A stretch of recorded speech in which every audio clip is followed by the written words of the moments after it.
in this episode, I'm going to be breaking down how exactly Biden's new student loan forgiveness plan affects my husband Mishak and I's finances and our debt repayment plan and trajectory and all of that stuff. We're getting all into the numbers, all the juicy details coming at you in this episode.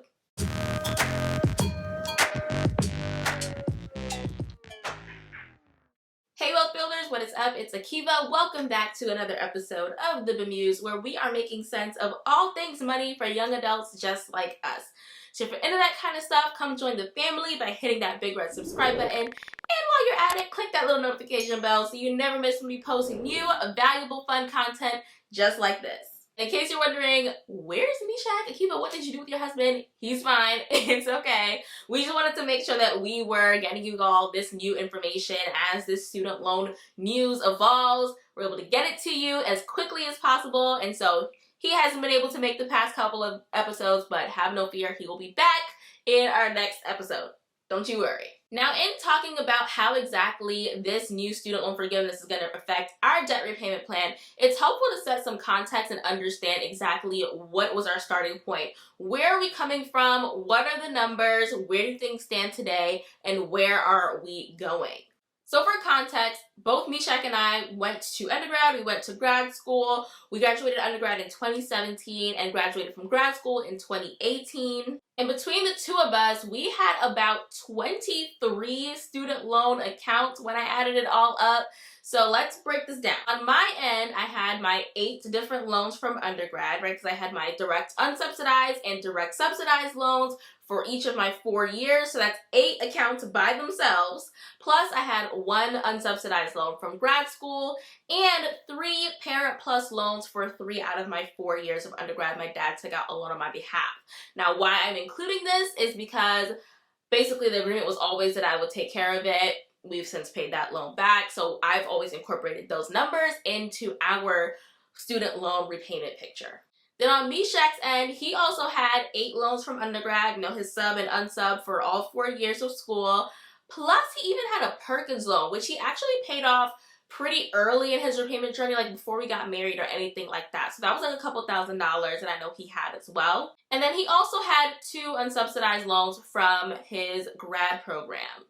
In terms of what we studied, we both did finance as undergrads. I also added on accounting as a second major. And then on the graduate level, Mishak has his MBA. I have my master's in financial planning. And all of that schooling ended up where we started out our debt repayment journey at about $164,000 worth of student loan debt combined.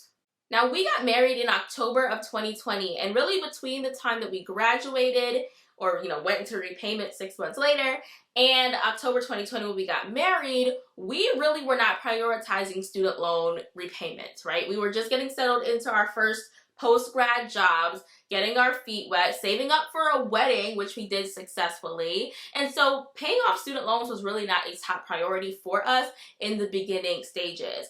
My payments were just enough to cover the interest that was accruing on my student loan account for the most part, but I really was not hitting any principal. And same for Mishak. He was on public service loan forgiveness, technically still is.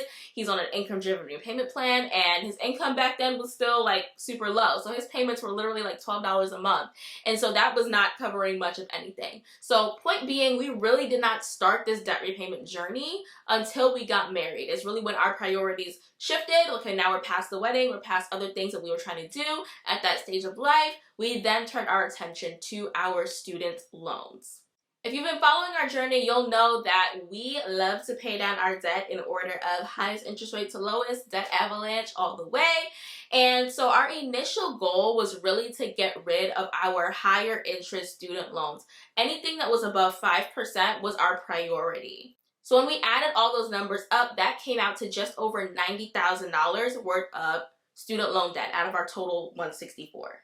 And at the time we got married, we made the what we thought very ambitious goal of paying off that $90,000 subset of our debt in 3 years. We ended up crushing that goal super early. In fact, we paid off that $90,000 chunk of debt in half the time, all right? So 18 months after our marriage, we had paid off that $90,000. It took us 9 months to pay off about $30,000 and another 9 months to pay off another $60,000. So that has been what our debt repayment trajectory has looked like so far. That happened back in April of 2022 that we achieved that major milestone, which if you've been a long time follower, you saw us share that really happy moment with you all. So in total, about 7 of those 23 initial accounts have been paid off at this point. And because we're all about the numbers, really at that point, we made the decision that we were no longer going to be throwing every spare penny toward our student loans, right? Student loans, debt, like this is just our philosophy. We are not like the debt free over everything type people. Yes, we want to make sure we're handling it responsibly, but we're not going to be just focusing on debt and nothing else. So really once we paid off those higher interest rate debts, we then turned our attention to other goals. We said, okay, you know what, from here on out, we're going to slow pay this thing, and not super slow, like we're still paying it like at an accelerated amount, but definitely not dumping as much as we did prior when we were trying to meet this $90,000 debt payoff repayment goal, something that we really wanted to do before loans went back into repayment, which thankfully we've done.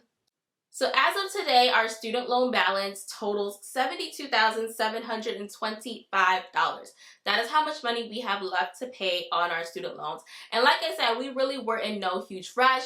We were going to pay this at a pace that worked for us in a way where it wasn't going to be held over our heads forever, but we would have been out of debt by about July of 2026 was our plan. We would make enough payments and we'd be out of debt by then. And we were a-okay with that, right? In the meanwhile, like I said, we've increased our investing. We're now putting more into our retirement accounts, things of that nature, just higher and better uses for our money at this time. But thanks to this student loan forgiveness that's coming, it is something that we will benefit from. And so y'all know, I crunched the numbers to see, okay, what is our new debt-free date given these assumptions based on the information that we know now about student loan forgiveness. One update that I want to throw into this video that we've gotten since the last video that we published last week is around how payments are going to be applied. This is really relevant to the conversation that we're having right now because that definitely affects how things are going to play out in the future and ultimately what is the date to which we anticipate paying off our loans, because that could change depending on how this forgiveness is applied. Now, I'm going to make sure to link to the official announcement below that's been updated with this information, but I'm also going to read it to you so that you know. So here's the order in which, if you are eligible for student loan forgiveness, how this stuff is going to be applied. First, any loans in default will get cleared first, with any direct loans being prioritized, and then if you have FFEL loans, those will go second. Then any non-defaulted direct and FFEL loans will go after that. And then lastly, if you have a Perkins loan that is held by the Department of Education and not by your school, which a lot of them are, that will be last in the order. So in Mishak and I's case, we only have direct loans. None of our loans are in default. So for us, we'll just be focusing on our direct loans. Now, here's how it's going to go. They will first apply any relief to the loans with the highest interest rate, which I love that they are doing that. They are doing this in a financially smart way, in a way that's going to benefit most borrowers, all right? So loans with the highest interest rate will go first. If the interest rate is the same, they will prioritize unsubsidized loans and then subsidized loans.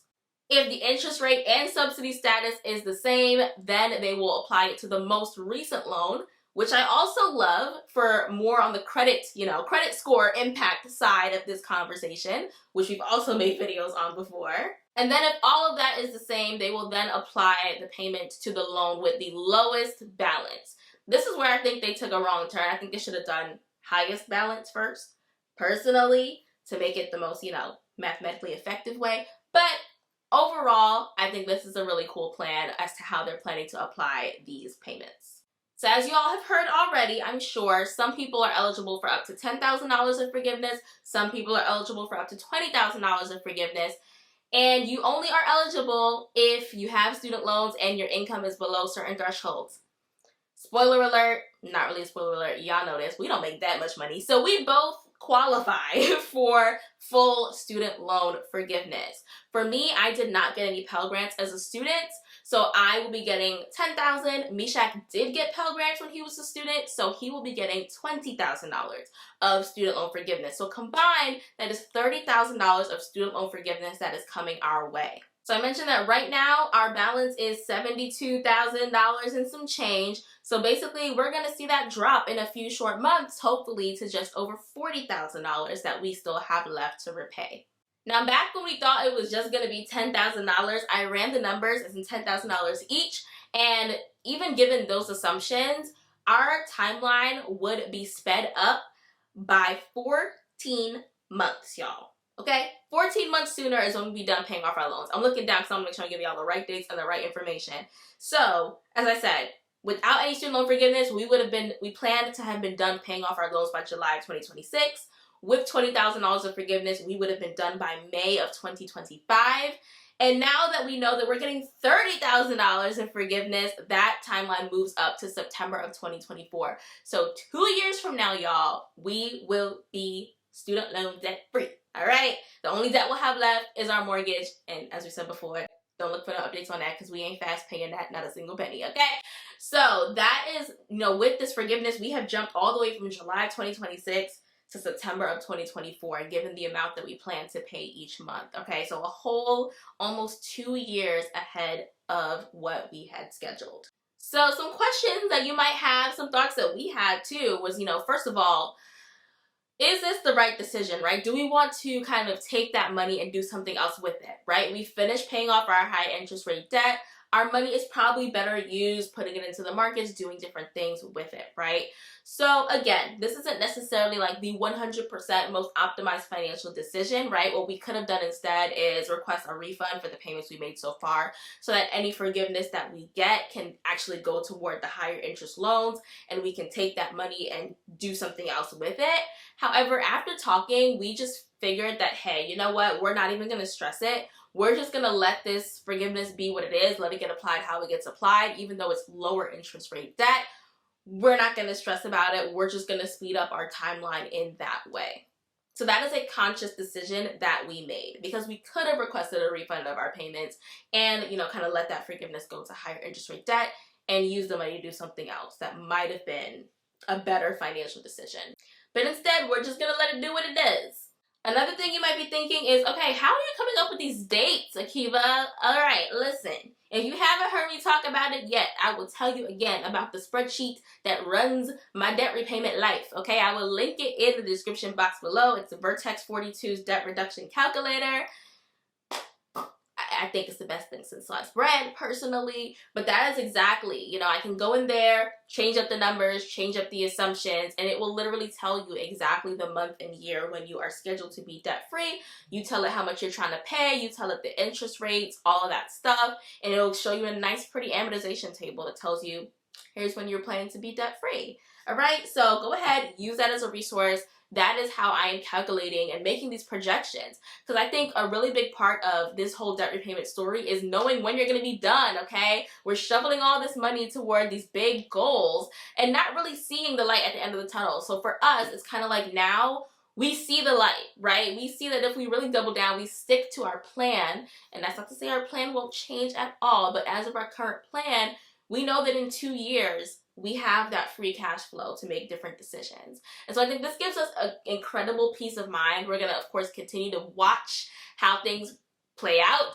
I mean, we're happy about what's happened. If anything comes in and swoops at the last minute where this doesn't end up happening for whatever reason, we'd be okay too, right? Our plan does not hinge or depend on student loan forgiveness happening. It never did, right? That's why we continue to just keep on keeping on. However, we definitely welcome the relief, welcome the help that we will be able to get to move on with our lives, honestly, and focus on things that are not debt.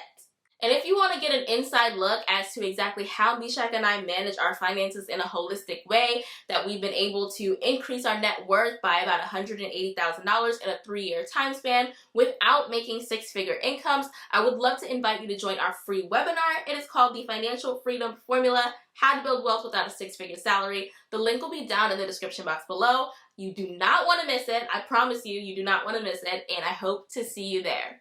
Don't forget to subscribe. Thanks so much for watching, and we will see you in the next episode.